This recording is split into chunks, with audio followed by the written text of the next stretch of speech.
Welcome to the update. I'm Michelle Stevenson.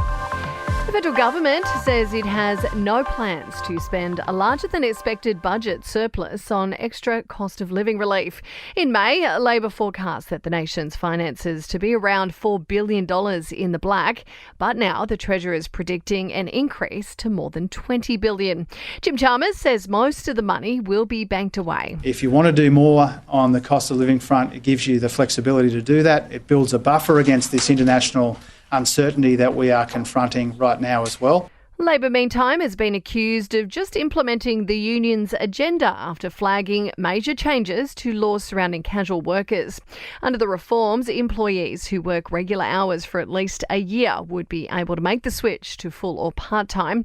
But Shadow Workplace Relations Minister Michaelia Cash says businesses are confused about the government's motives. If Tony Burke is talking about closing a loophole, perhaps he'd like to articulate what that loophole is, because there is a definition of casual now in the Fair Work Act, legislated by the former coalition government with me as the minister.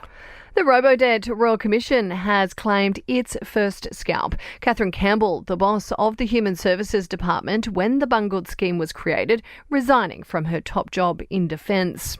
Now, a surfer in his 20s is in a stable condition in hospital after being bitten on the leg by a shark in WA.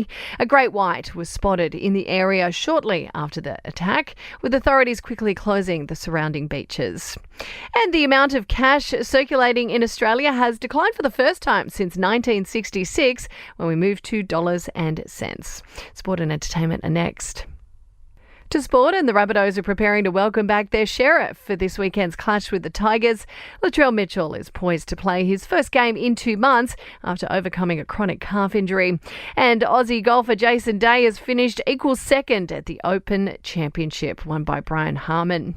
In your entertainment news, and good news for John Farnham, he's cancer-free, with his son giving a health update on the music legend. He says the voice is singing and dancing again and going from strength to strength after having surgery last year. Her husband's latest blockbuster may be breaking all sorts of box office records, but Eva Mendes is keeping grounded with a camping adventure. Ryan Gosling, meantime, his Barbie movie has recorded the biggest debut of 2023 so far, pulling in $337 million globally. And speaking of Barbie, well, Selena Gomez has embraced her inner Barbie for her birthday, the star wearing a bright pink mini dress for an intimate showing of the new flick. That's the latest from the Nova Podcast News team. We'll have another episode of The Update for you tomorrow. I'm Michelle Stevenson.